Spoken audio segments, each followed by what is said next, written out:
Hi, this is Dennis Seiler again, back in Seiler Woodworks Woodshop. I'm working on the Dreadnaught guitar. So one of the first things that I like to do when I start a new project, gather all the materials together, and then I begin by joining the plates.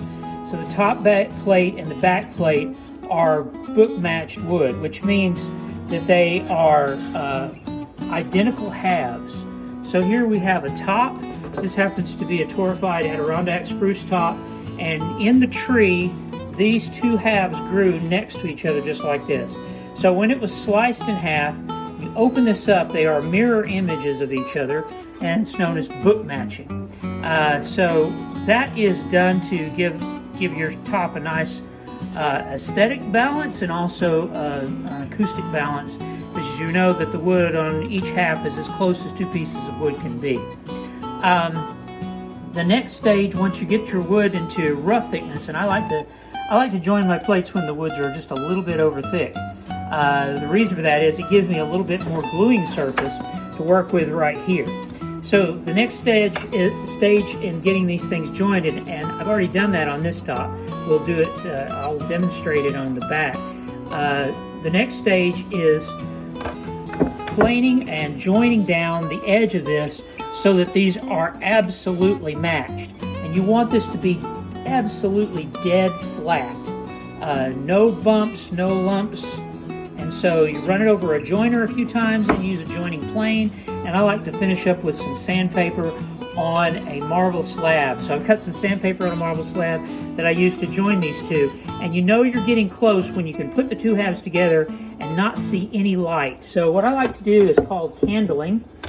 A lot of people do this. I want to sound like I invented this, certainly not. I put the two halves together like this, and then I hold it up in front of a light source, and I look and see if I can see any light leaking through. If light can't get through, then I know I've got a nice tight joint. If I see a little bit of light in the middle, but the ends are touching, then I know I need to take a little bit more off the ends. If I see light on both ends that the middle's touching, I need to take a little bit more off the middle.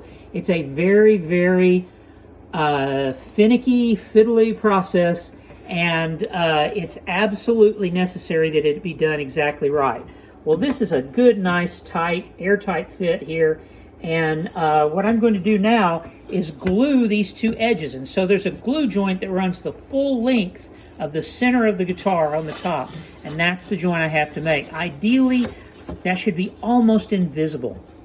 If you get the joint right, it should be invisible. So I test this joint by laying the two halves of the guitar top down on a perfectly flat surface and leveling them out and looking for any kind of gaps. In fact, I can kind of tap on this a little bit, and if there are any gaps, I'll get a little puff of air. So if I push them together, I can see that these things are absolutely perfectly joined. In fact, the joint disappears. That's exactly what I want to see. It must be a perfect joint. And this is one of those times where close only counts in horseshoes and hand grenades. It definitely doesn't count when you're joining the top center seam. Okay, so now that I've got this to the point where it will match up, I need to find some way to press it together while it's being glued. Now, I don't want to crank down on it with some clamps because it's a very thin piece of wood. It'll buckle up in the middle. So I'm going to use that tendency of it to buckle to my advantage. So I can take some thin strips of wood. These are some cut-offs from the side of another guitar, stack them up on top of each other, and I have laid out, I'm going to go ahead and pick up the camera now so that you can see how this works. I've laid out some strips of wood along the edge and clamped them down on this perfectly flat piece of plywood on both sides. And right now, they're lined up to where it's very, very close, but we're not actually putting any pressure. As you can see, I can still move this around. All right. Hope I'm not making you dizzy. Now, I'm going to slide these strips underneath the joint so that I can elevate the middle of this just a little bit. And there are lots of different ways to do this, but this is the way that I usually do it, and it works best for me. I'm not by any means saying this is the way to do it or the best way to do it. It's the best way to do it for me. So when I elevate the middle of it, that lifts it up a little bit and it kind of opens up that joint. And now I can slide this little piece of wood over here on this side where the clamps are. What I want to do is I want to tap that over just a bit with a hammer, loosen my clamps up just a tad.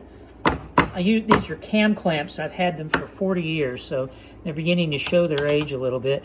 So I've tapped that up, and I'm actually pushing this wood up in the middle.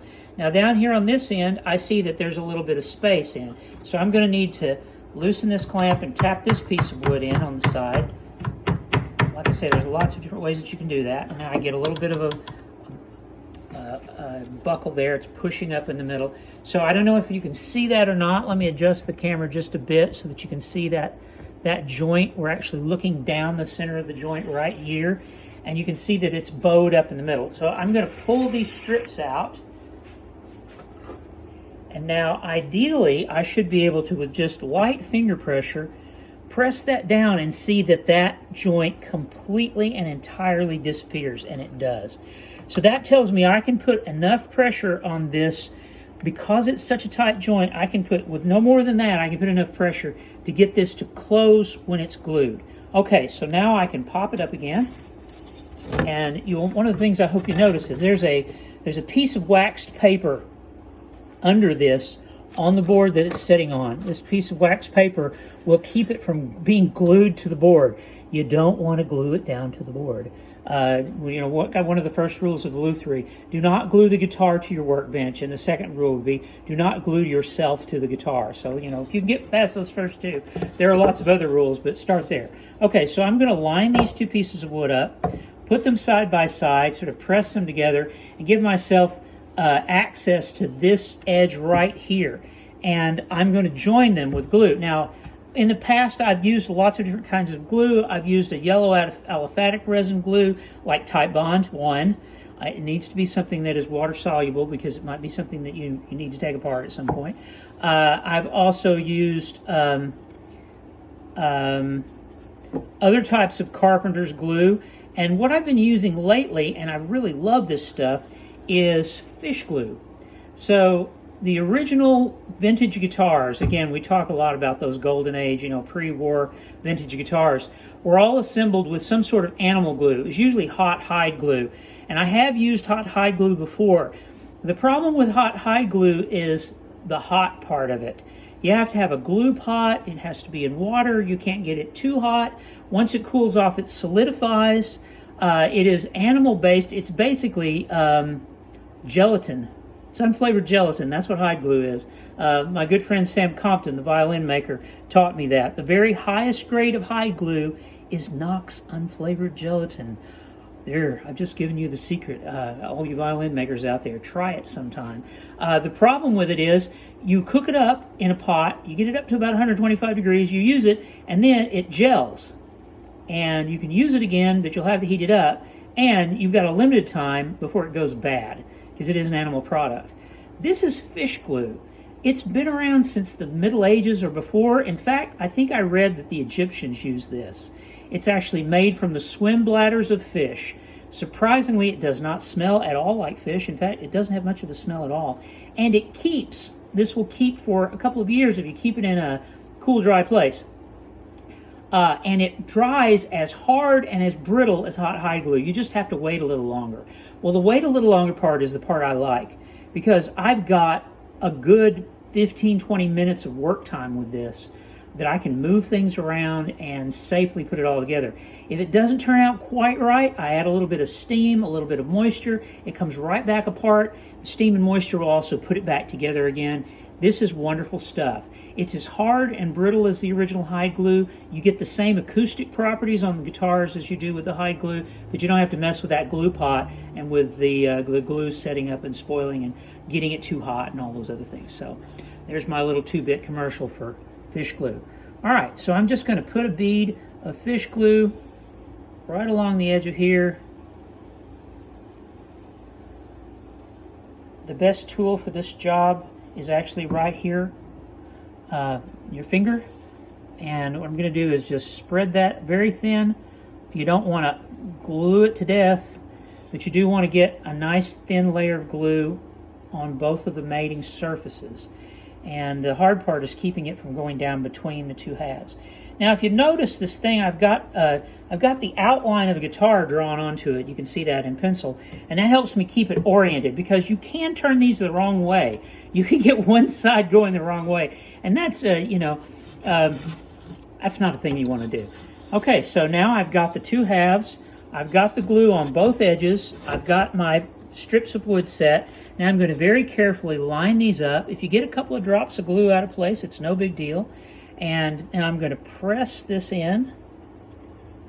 Press it in very lightly. There, it just kind of snaps in place. And now I'm running my finger down along that joint. I'm actually removing a little bit of glue squeeze out. And now I'm going to slide one half of this, and I've made a pencil mark so I can see. So I'm going to rub those two edges together just a little bit. And that's what's known as a rubbed joint. A rubbed glue joint is what you want. And now I'm going to actually wipe a little of this excess glue off, just a bit, to make it easier on myself when it comes time to clean up. Now, I can't just leave that on there because it's going to want to buckle up again. So I've got to press it down so that the two edges will stay aligned. So I'm going to put another piece, very important, another piece of waxed paper on there. And now I've got a flat piece of plywood. Put that on the top. And now I can cam that in with a couple of cam clamps. Here we go. You can use cam clamps, you can use weights. Weight will make it work. And there we go. Hey presto. I'm actually going to pull this out a little bit and put another cam clamp right down there.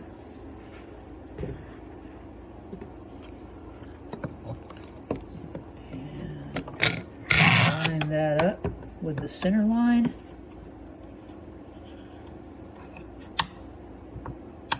There we go. All right, now you may want to put a couple of more weights in the middle.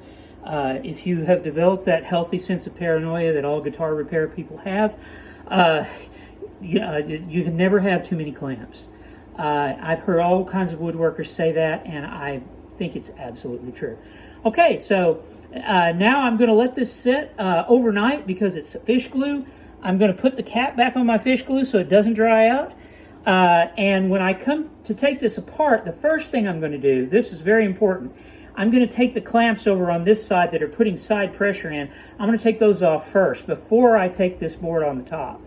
If I don't, it can put a lot of pressure on that joint. It can, if I've really over-pressed it, it can cause it to crack. I've never had it do that, but again, just because it never has doesn't mean it never will. So being extra cautious, I'm going to take these clamps off the sides first. Then once they're off, I can take this cover off, and then I'll take the thing out of the clamps, and I'll be ready to thickness sand it, put the rosette in it, cut the sound hole, and start bracing it. So that's another task for another day. We're done for this for right now, and so stay well and see you next time.